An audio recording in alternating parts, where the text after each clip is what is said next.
जय हिंद दोस्तों। ये वर्ष 2025 बदलते हुए भारत का एक बहुत ही महत्वपूर्ण वर्ष रहा है, जिसमें काफ़ी सारी हमने भारत की, चाहे वो विदेश नीति हो, भारत की चाहे वो कूटनीति हो, भारत में चलने वाला शासन, प्रशासन, गवर्नेंस, एडमिनिस्ट्रेशन, जो भी चीज़ें हैं, हमने उनमें बहुत सारे परिवर्तन जो है वो यहाँ पर होते हुए देखे। और जब ये परिवर्तन होते हैं तो कहीं ना कहीं हमारे जो एग्जाम्स होते हैं, जो कॉम्पिटिटिव एग्जाम्स होते हैं, उनमें उनसे रिलेटेड सवाल पूछे जाते हैं। इन परिवर्तन को करने के लिए सिर्फ नेताओं का बस होना जरूरी नहीं है, बल्कि इसके लिए चाहिए होते हैं कुछ बहुत ही टैलेंटेड, कुछ बहुत ही होनहार लोग, या ऐसे लोग जो बदलते हुए भारत या देश को आगे बढ़ाने के लिए अपना महत्वपूर्ण योगदान दे सकें। इसके लिए आज के इस सेशन में हम चर्चा करने वाले हैं भारत में 2025 इस साल जो महत्वपूर्ण नियुक्तियां हुई हैं उन पर हम डिस्कशन करेंगे।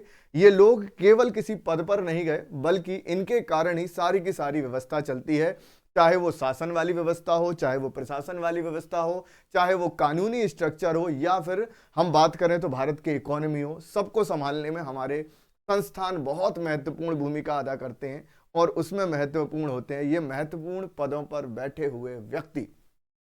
तो ये सारी चीजें आज हम लोग यहाँ पर डिस्कस करेंगे, काफी सारी चीजें मैं आपको बताऊंगा, और ये आपके तमाम एग्जाम में बहुत हेल्पफुल रहने वाला है। इस वीडियो को सेव करके जरूर रख लीजिएगा, ठीक है। साथ में इसकी मैं आपको पीडीएफ भी फ्री ऑफ कॉस्ट उपलब्ध कराऊंगा, जो कि आपको ऑल इंडिया गुरुजी जो हमारा एप्लीकेशन है, जिसकी लिंक आपको डिस्क्रिप्शन में मिल जाएगी, आप उसे प्ले स्टोर से जाकर डाउनलोड करके और बढ़िया तरीके से जो है वो उसको पढ़ सकते हो, डाउनलोड करके अपने पास रख लीजिएगा। तो चलिए शुरुआत करते हैं कि भाई इस साल किस किस का अपॉइंटमेंट हमको देखने को मिला।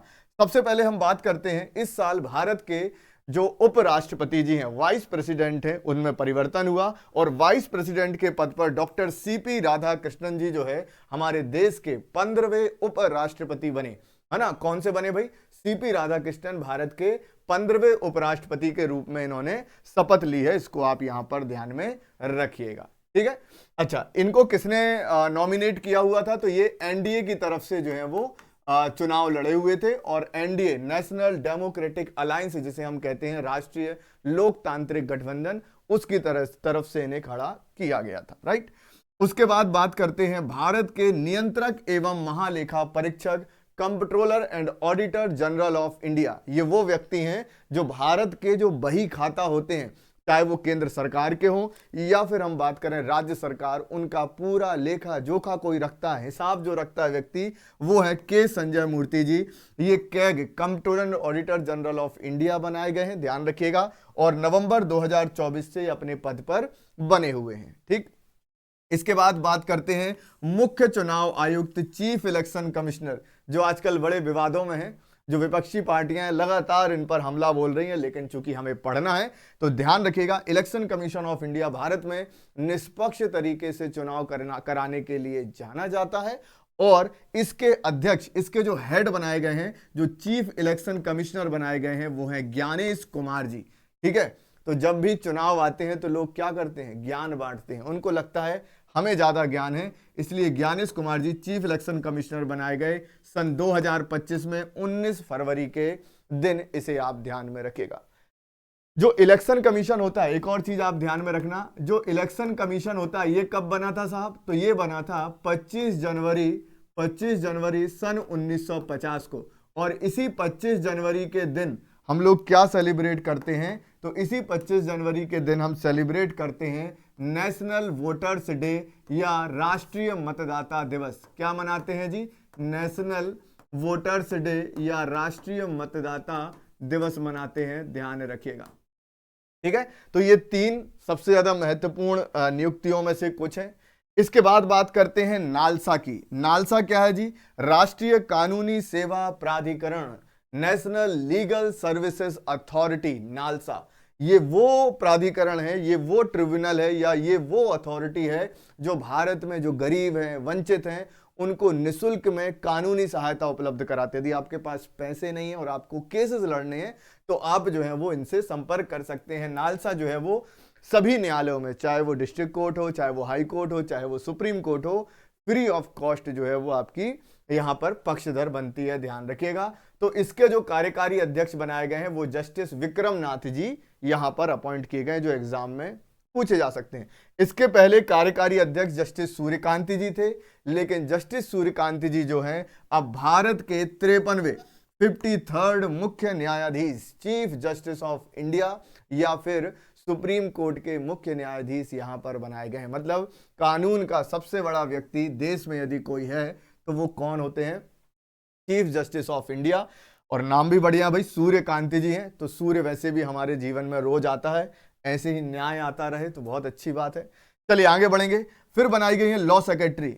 यदि कानून के क्षेत्र में कोई सबसे बड़ा ऑफिसर देश में होता है, ऑफिसर जो एग्जाम वगैरह क्वालिफाई करके पहुंचते हैं, उनमें सबसे बड़ा ऑफिसर होता है, वो होता है लॉ सेक्रेटरी या कानून सचिव, और वो बनाई गई हैं अंजू राठी राणा जी। कौन बनाई गई हैं? अंजू राठी राणा जी बनाई गई हैं, ध्यान रखिएगा। ठीक, आगे बढ़ते हैं। सशस्त्र बल कमान। हमारे देश में अंदर की बात तो हमने कर ली भाई, जो दुश्मनों से हमें बचाते हैं उनकी भी तो नियुक्तियां हुई हैं। तो चलिए बात करते हैं। सबसे पहले बात करेंगे थल सेना की, है ना, हमारी आर्मी की बात करेंगे। इसके हेड बनाए गए हैं जी जनरल उपेंद्र द्विवेदी जी। कौन बनाए गए हैं? जनरल उपेंद्र द्विवेदी जी इसके हेड हैं, ध्यान रखिएगा। उसके बाद हमारी नौसेना, जो समुद्री एरियाज होते हैं वहां से दुश्मनों को आने से रोकने के लिए और अपनी सीमाओं की सुरक्षा करने के लिए नौसेना होती है, ध्यान रखिएगा। और इसके हेड बनाए गए हैं एडमिरल दिनेश के त्रिपाठी जी, ध्यान रखिएगा। तो हमने जमीन की बात कर ली, हमने जल की बात कर ली, और अब आ गया भाई नभ मतलब आकाश। तो हमारी इंडियन एयरफोर्स के हेड बनाए गए हैं, प्रमुख बनाए गए हैं air chief marshal Amarpreet Singh. कौन बनाए गए हैं? अमरप्रीत सिंह जी बनाए गए हैं। तो ये तीनों अपॉइंटमेंट थोड़े से पहले के हैं, 2025 से पहले के, लेकिन आपको इस साल भी यहां पर पूछे जाएंगे, ध्यान का। ठीक है, तो हमारे आर्मी के हेड कौन है? जनरल उपेंद्र द्विवेदी जी। नेवी के हेड कौन है जी? तो नेवी के हेड हैं दिनेश के त्रिपाठी जी। और एयर फोर्स या वायुसेना के हेड हैं हमारे चीफ मार्शल अमरप्रीत सिंह जी, ध्यान रखिएगा। ठीक है, अब बढ़ते हैं आगे।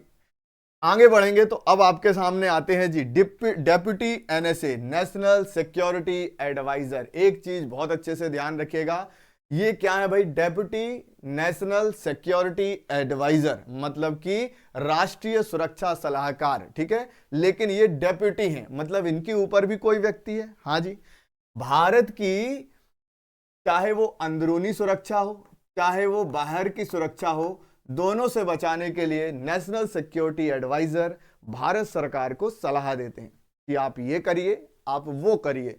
तो नेशनल सिक्योरिटी एडवाइजर जो अभी हैं वो कौन है जी? अभी हैं अजीत डोभाल जी। कौन है?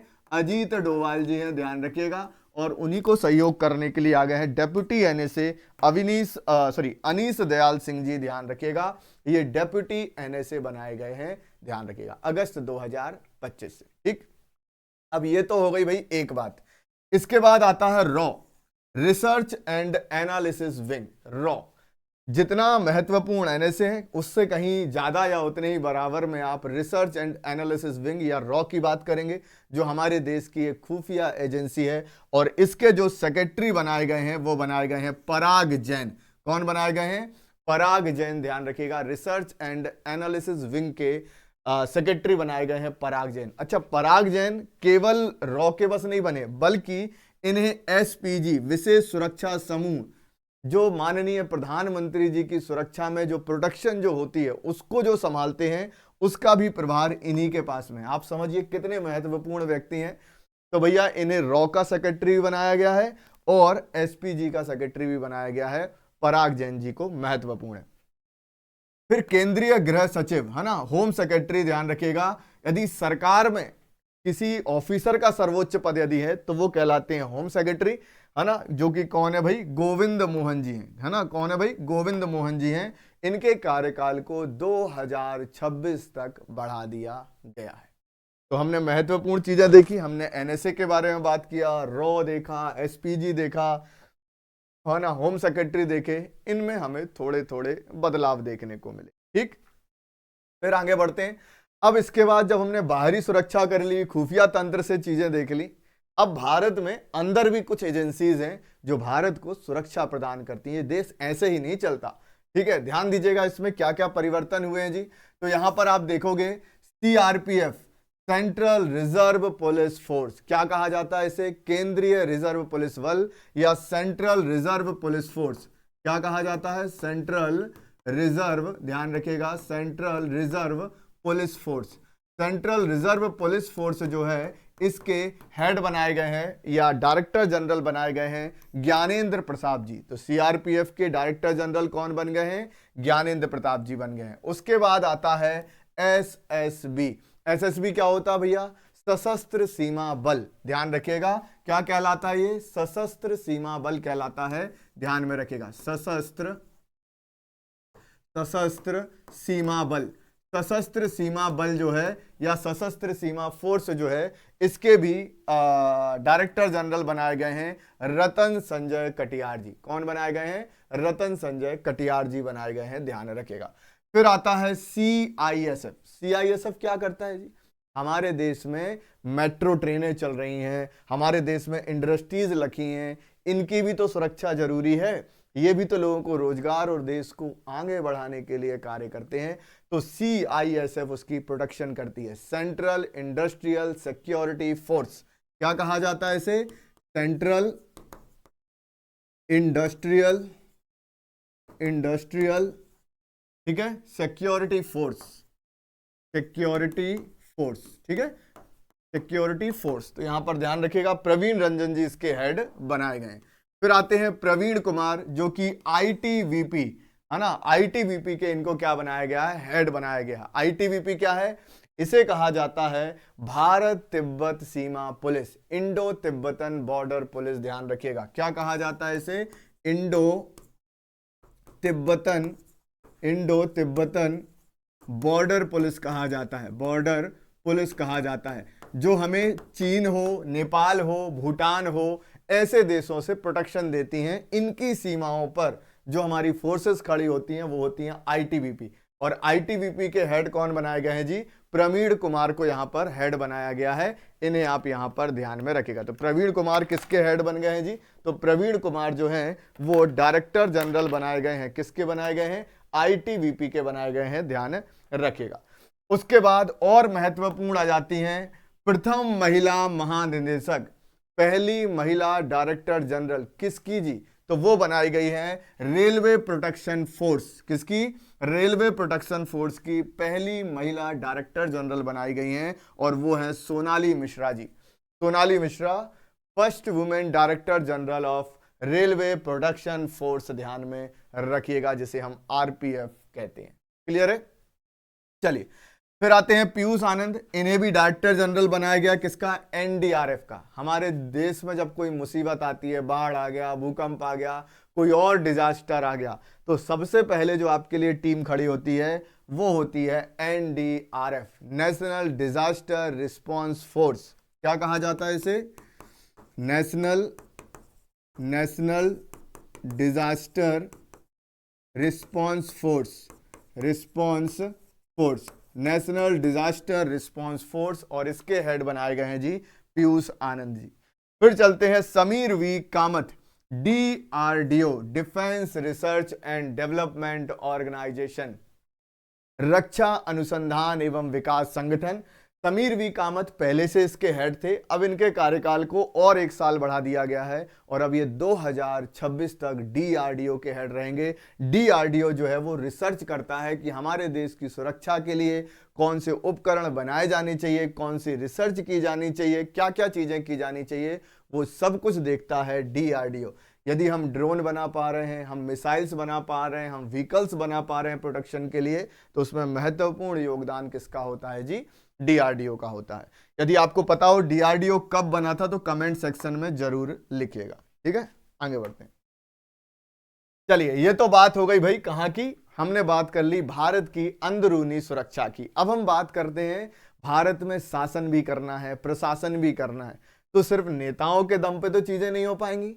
अभी हमने देखा बिहार में इलेक्शन हुए और वहां की माननीय विधायिका जी थी कोई, और वो शपथ नहीं पढ़ पा रही देखकर, मतलब उनको हिंदी पढ़ने में भी दिक्कत हो रही थी, उनको पढ़ने में दिक्कत हो रही थी, तो वो बाजू वाली से बोलती हैं तू बोलना, मतलब तुम बोलो तो मैं शपथ को पढ़ लेता हूं। तो आप सोचो कितने लेवल पे कि आप कम से कम ठीक है पढ़े लिखे नहीं रहो, आप कोई स्कूल कॉलेज नहीं हो चल जाएगा, लेकिन आपको कम से कम पढ़ते तो बने कि ये मई 2025 लिखा है जी, नहीं तो फिर कोई भी आपसे कैसे साइन करा लेगा। हमारे नेता ऐसे भी हैं। ठीक है, चलिए अब आते हैं जी शक्तिकांत दास जी। शक्तिकांत दास जी जैसा नाम है, शक्तिकांत दास जी प्रधानमंत्री जी को शक्ति देने के लिए आए हैं। प्रधानमंत्री जी के सेक्रेटरी बनाए गए हैं, प्रिंसिपल सेक्रेटरी सेकंड। सेकंड क्यों लिखा है, मतलब कोई फर्स्ट भी होगा, बिल्कुल फर्स्ट भी है, ध्यान में रखिएगा। जो प्रधानमंत्री जी के सेक्रेटरी हैं, जो फर्स्ट पोजीशन पर जो मेन सेक्रेटरी हैं, प्रमुख सचिव हैं, वो है डॉक्टर पी.के. मिश्र, है ना। जो प्रधानमंत्री जी के प्रमुख सचिव हैं वो कौन है जी, लिखिएगा, प्रमुख सचिव हैं वो कौन है, वो है डॉक्टर पी.के. मिश्र जी। ठीक है, कौन है, डॉक्टर पी.के. मिश्र। ये सलाह देते हैं, ये प्रधानमंत्री जी को बताते हैं आप ये बोलना, ऐसे करना, ये करना, वो करना, ये सब ये रीढ़ की हड्डी होते हैं शासन के, ध्यान रखिएगा। तो सेकंड बनाए गए शक्तिकांत दास जी, इन्हें आप यहां पर ध्यान में रखिएगा। ये आपको पता होंगे कि भाई रिजर्व बैंक ऑफ इंडिया या आरबीआई के क्या रहे हैं, पूर्व गवर्नर भी रहे हैं। ठीक है, क्या रहे हैं, पूर्व गवर्नर रहे हैं, ध्यान में रखेंगे। ठीक, चलिए आगे बढ़ते हैं। भारत में जो प्रशासन चलता है, कलेक्टर हुए, है ना, या हम बात करें सेक्रेटरीज हुए, या अलग अलग डिपार्टमेंट के हेड हुए, जो कि हमारे देश में व्यवस्थाओं को बनाते हैं, उनको चुनने के लिए जो एग्जाम होता है वो लेता है UPSC, union public service commission, ध्यान रखिएगा। और इसके अध्यक्ष बनाए गए हैं जी कौन, अजय कुमार जी, ध्यान रखेंगे। क्लियर है, चलिए इसके अलावा रेलवे बोर्ड जो बहुत चर्चा में रहता है, इनके भी नए नवेले नए हेड बनाए गए हैं, वो है सतीश कुमार जी। ये भी आपके एग्जाम में पूछे जा सकते हैं, इसको आप ध्यान रखेंगे। ठीक है, तो ये हो गए कुछ। उसके बाद आगे बढ़ते हैं। अब हमने देख लिया कि भैया भारत के शासन प्रशासन को कौन चलाता है, इसके अलावा भारत की इकोनॉमी भी तो जरूरी है। इनमें किसको हेड बनाया गया है, ध्यान रखेगा।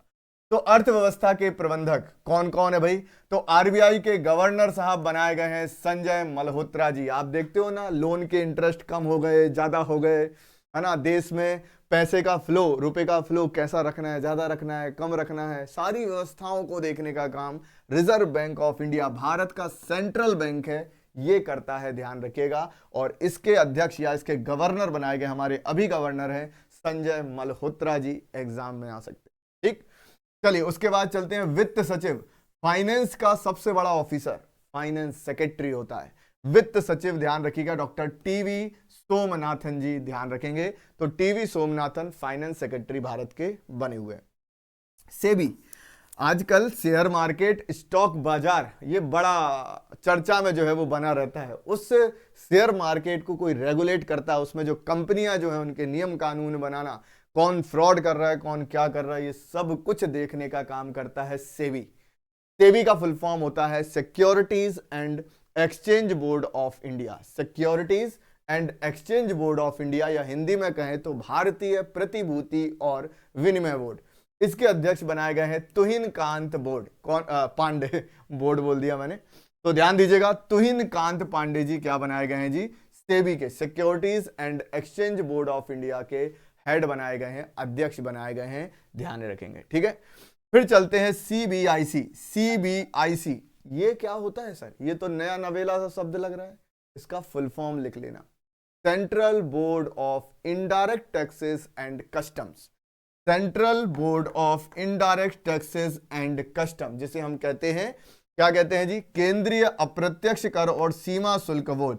जो आप पर टैक्स वगैरह लगता है ना, कि आपने पार्ले जी का बिस्किट लिया 10 रुपए का और 50 पैसे टैक्स लग गया, तो वो यही लगवाते हैं। ठीक है, तो इनडायरेक्ट टैक्सेस जो होते हैं, जो हमें दिखते नहीं है, दिखते नहीं है मतलब हमें डायरेक्ट नहीं देने पड़ते। जैसे आप जो है वो मान लीजिए कहीं पर कोई बाइक खरीदने गए, कार खरीदने गए, तो उस पर इनडायरेक्ट टैक्स लग कर आ गया। आप कहीं गए, आप चॉकलेट खरीदने के लिए गए, तो आपको उस पर टैक्स लग गया। तो इस तरीके से जो चुपके से टैक्स ले लिया जाता है, वो बोर्ड है इसका सीबीआईसी, ध्यान रखिएगा। और ये टैक्स बड़े विवेक के साथ लगाया जाता है। तो विवेक चतुर्वेदी जी इसके क्या हैं, अध्यक्ष बनाए गए हैं, ध्यान रखिएगा। ठीक है, चलिए अब बहुत सारी बातें हो गई, चलते हैं विज्ञान की तरफ। विज्ञान, शिक्षा और ऊर्जा के ध्वजवाहक, है ना। तो ध्यान दीजिएगा भाई, इसरो बहुत ही महत्वपूर्ण ऑर्गेनाइजेशन, भारत की, वो कौन सी है? ISRO, Indian space research organisation. Indian space research organisation या भारतीय अंतरिक्ष अनुसंधान संगठन के अध्यक्ष बनाए गए हैं डॉक्टर वी नारायणन। कौन बनाए गए हैं जी? डॉक्टर वी नारायणन बनाए गए हैं। ये डॉक्टर वी नारायणन आपको इतनी बढ़िया स्माइल करते हुए नजर आ रहे हैं। इन्होंने जीएसएलवी और जो हमारा क्रायोजेनिक इंजन है उसको बनाने में बड़ा महत्वपूर्ण भूमिका निभाई है। वो जो टीम बनी थी उसके मेंबर थे डॉक्टर वी नारायणन। ठीक है, इन्हें आप ध्यान में रखेंगे। फिर चलते हैं यूजीसी, है ना, यूनिवर्सिटी ग्रांट कमीशन या विश्वविद्यालय अनुदान आयोग। विश्वविद्यालय अनुदान आयोग जो देश भर की जो यूनिवर्सिटी हैं उनको पैसा देना, ग्रांट देना, उनकी व्यवस्थाएं बनाना, है ना, वो सारा काम ये कमीशन जो है वो यहाँ पर करता है। और इसके अध्यक्ष बनाए गए हैं विनीत जोशी जी। जब इतनी सारी यूनिवर्सिटीज को संभालना है तो उसके अंदर क्या होना चाहिए? जोश होना चाहिए। तो विनीत जोशी जी इसके क्या बनाए गए हैं? अध्यक्ष बनाए गए हैं। फिर चलते हैं सेसी, भारतीय सौर ऊर्जा निगम ध्यान में रखेगा, solar energy corporation of India. Solar energy corporation of India, Bharat में सौर ऊर्जा के लिए बहुत प्रयास किए जा रहे हैं।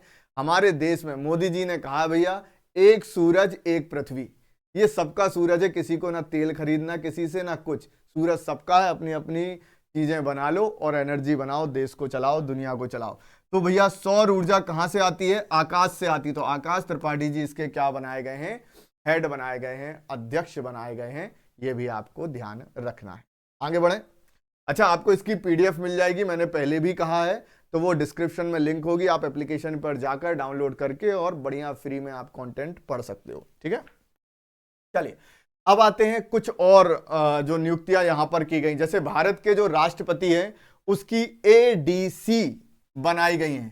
क्या बनाई गई हैं जी? एडीसी बनाई गई हैं। कौन बनाई गई हैं? तो वो बनाई गई हैं यशस्वी सोलंकी, और ये नौसेना की पहली महिला अधिकारी हैं जिनको राष्ट्रपति की एडीसी बनाया गया है।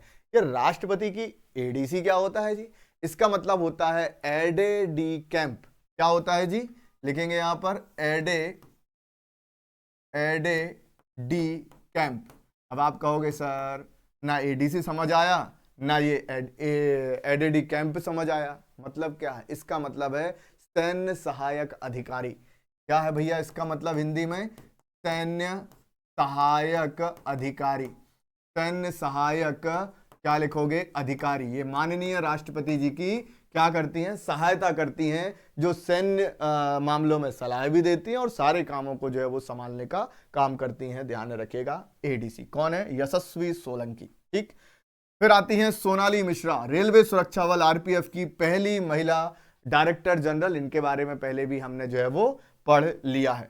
अच्छा, उड़ीसा के पहले भाजपा के मुख्यमंत्री बने हैं जी। कौन? मोहन चरण मांझी। उड़ीसा में आज तक कोई भी भाजपा की तरफ से मुख्यमंत्री नहीं बना और वो बने हैं मोहन चरण मांझी। तो इनके बारे में भी जानना आवश्यक है। ठीक है, आप मुझे बताइएगा कि उड़ीसा की कैपिटल क्या है, उड़ीसा की राजधानी क्या है? एक बार कमेंट सेक्शन में लिख दोगे तो अच्छा लगेगा। ठीक, फिर चलते हैं उमर अब्दुल्ला, केंद्र शासित प्रदेश जम्मू एंड कश्मीर के पहले मुख्यमंत्री यहां पर जो है वो बनाए गए हैं। ध्यान रखिएगा, अब जम्मू कश्मीर इतना बड़ा नहीं है जी, अब ये हो गया जम्मू और ऊपर वाला हो गया जम्मू कश्मीर और ऊपर वाला हो गया लद्दाख। आगे देखेंगे। ठीक, अच्छा, इंटरनेशनल लेवल पर बात करें तो नेपाल की पहली महिला अटॉर्नी जनरल बनी है सविता भंडारी जी। नेपाल की पहली महिला अटॉर्नी जनरल कौन बनाई गई हैं? सविता भंडारी। ये अटॉर्नी जनरल क्या होता है? ये कुछ नहीं, सरकार में जो भी सबसे ऊपर वाले पद पर जो सरकार होती है, जो पार्टी होती है, जो नेता होते हैं, जो प्रधानमंत्री होते हैं, उनको कानूनी सहायता और सलाह दोनों कौन देते हैं जी? Attorney general. तो नेपाल की अटॉर्नी जनरल बनी है सविता भंडारी। भारत के कौन है बताओ मुझे? चलिए, शेखा अल नोवेस संयुक्त राष्ट्र पर्यटन विभाग की पहली महिला, है ना, महासचिव यहां पर बनाई गई है। तो वो भी बढ़िया है भाई, कोई दिक्कत नहीं है। चलो आगे बढ़ते हैं। इनके बारे में हमने पढ़ लिया। मोहन चरण मांझी जी 15वें मुख्यमंत्री बने हैं, भाजपा के पहले बने हैं। तो हो सकता है कि आपसे ये सवाल पूछ लिया जाए, भारतीय जनता पार्टी के पहले मुख्यमंत्री ओडिशा में। ठीक है, अच्छा, यहां पर आपको ये दिखाई दे रहा होगा जी पूरा मैप। अब ये पूरा नहीं है, ये ऊपर वाला एरिया लद्दाख बन चुका है। क्या बन चुका है? लद्दाख। और लद्दाख भी यूनियन टेरिटरी बन गया, जे एंड के भी यूनियन टेरिटरी बन गया है। पहले राज्य था, ध्यान में रखिएगा। इनको जो है वो विधानसभा मिली है, इनको कोई विधानसभा नहीं मिली। जम्मू कश्मीर में मुख्यमंत्री रहेंगे, लद्दाख में कोई मुख्यमंत्री नहीं रहेंगे। और ये सब काम हुआ था 2019 में। कब हुआ था जी? 2019 में, ध्यान रखिएगा। उमर अब्दुल्ला आपको दिख रहे हैं। उमर अब्दुल्ला जो हैं, यदि हम इनकी चर्चा करें तो ये जम्मू कश्मीर के पहले मुख्यमंत्री बने हैं जब जम्मू कश्मीर यूनियन टेरिटरी बन गया। और जब जम्मू कश्मीर राज्य था तो उसके आखिरी मुख्यमंत्री भी कौन थे? वो थे उमर अब्दुल्ला। और उस समय मुख्यमंत्री जो होता था वो 6 बरस तक रहता था। कहां पर? सिर्फ जम्मू एंड कश्मीर में, ध्यान में रखेगा। तो ये 6 साल तक भी रहे। जब राज्य रहा जम्मू कश्मीर तो भी उसके मुख्यमंत्री थे, जब यूनियन टेरिटरी बन गया तो भी मुख्यमंत्री यहां पर बनाए गए, ध्यान में रखिएगा। ठीक है, आगे बढ़ते हैं। चलिए फिर आते हैं विष्णुदेव साय। ये भी मुख्यमंत्री बने भाई छत्तीसगढ़ के रिसेंटली। रेखा गुप्ता, है ना, आप देखोगे तो दिल्ली में बड़ा परिवर्तन आपको ये देखने को मिला है। तो यहाँ पर रेखा गुप्ता बीजेपी की तरफ से मुख्यमंत्री बनी है दिल्ली की। उपराज्यपाल विनय कुमार सक्सेना जो पहले से ही है, इसको आप ध्यान में रखेंगे। ठीक, चलिए अब आते हैं खेल और उद्योग जगत। दुनिया का सबसे अमीर क्रिकेट बोर्ड जिसके पास सबसे ज्यादा पैसा है वो है बीसीसीआई, है ना, board of control for cricket in India, BCC. इसके अध्यक्ष बना दिए गए हैं मिथुन मनहास। कौन बनाए गए हैं? मिथुन मनहास को इसका अध्यक्ष बना दिया गया है जी, ध्यान में रखिएगा। अच्छा, इसके अलावा जो सबसे बड़ा बोर्ड है वो है आईसीसी। आईसीसी के हेड कौन है जी? बताओ मुझे कमेंट में, और जिसको ना पता हो वो कमेंट में पढ़ लेना। ठीक, चलिए फिर चलते हैं अजय सिंह। अजय सिंह अध्यक्ष बनाए गए हैं बीएफआई, है ना। यहां पर ध्यान रखिएगा, भारतीय मुक्केबाजी महासंघ के अध्यक्ष, है ना, ध्यान में रखिएगा। कौन बनाए गए हैं? तो वो बनाए गए हैं जी आपके अजय सिंह। बीएफआई मतलब बॉक्सिंग फेडरेशन ऑफ इंडिया, ध्यान रखिएगा। फिर चलते हैं सीआईआई, भारतीय उद्योग परिसंघ। इसके हेड बनाए गए हैं राजीव मेमानी। ये सब नए नए बने हैं। कन्फेडरेशन ऑफ इंडियन इंडस्ट्री, क्या कहा जाता है? Confederation of Indian industry. यदि आप चाहते हो कि मैं जो शॉर्ट फॉर्म फुल फॉर्म वाली जो टर्म्स होती हैं, यदि आपको वो पढ़ना है क्योंकि एग्जाम में आती हैं, तो आप मुझे कमेंट सेक्शन में बता देना, उस पर भी अपन सेपरेट वीडियो कर लेंगे, कोई दिक्कत नहीं है। ठीक है, चलिए आगे बढ़े। देश के नौजवानों, इतना समझ आ गया? कोई दिक्कत तो नहीं भाई? इतने में क्लियर है सभी को? बहुत बढ़िया, आगे बढ़ते हैं। अब आते हैं जी विदेश सचिव। विदेशी मामलों का सबसे बड़ा अधिकारी होता है फॉरेन सेक्रेटरी, और फॉरेन सेक्रेटरी के पद पर बैठे हैं विक्रम मिस्री जी। विक्रम मिस्री के बाद आप देखोगे तो मैंने एक नक्शा सा बना दिया है और यहां से एरो निकले हैं, मतलब कि ये सबसे बड़े अधिकारी हैं फॉरेन मिनिस्ट्री में, है ना, जो हमारा विदेशी मंत्रालय है, विदेश मंत्रालय है उसका। और इन सब के अंडर में काम करते हैं जो एम्बेसडर होते हैं, राजदूत होते हैं, है ना, और बाकी लोग होते हैं, वो सब अधिकारी इनके अंडर में काम करते हैं। आप इनकी स्माइल से समझ सकते हो कि कितनी पावर है इनके हाथ में। ठीक है, चलेगा।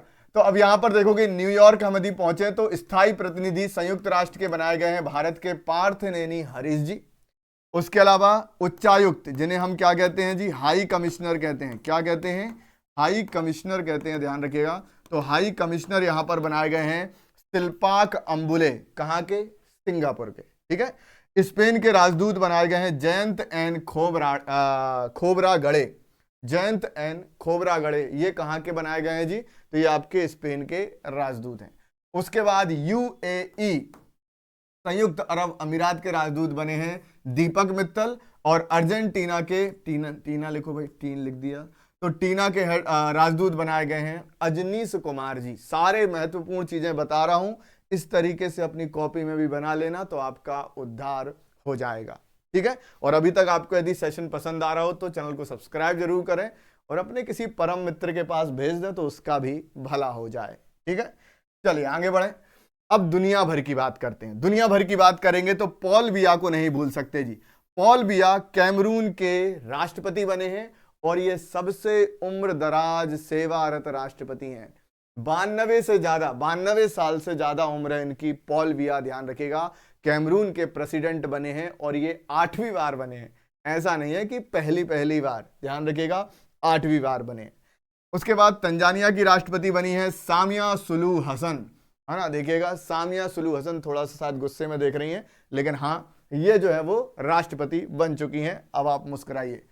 चलिए फिर आते हैं नॉर्वे के प्रधानमंत्री। नॉर्वे के प्रधानमंत्री बने हैं जोनास घेर स्टोर। इन्होंने जो है वो नॉर्वे में एक स्टोर खोल लिया और ये वहां के प्रधानमंत्री बन चुके हैं जोनास घेर स्टोर। इन्हें आप ध्यान में रखेंगे। क्लियर है?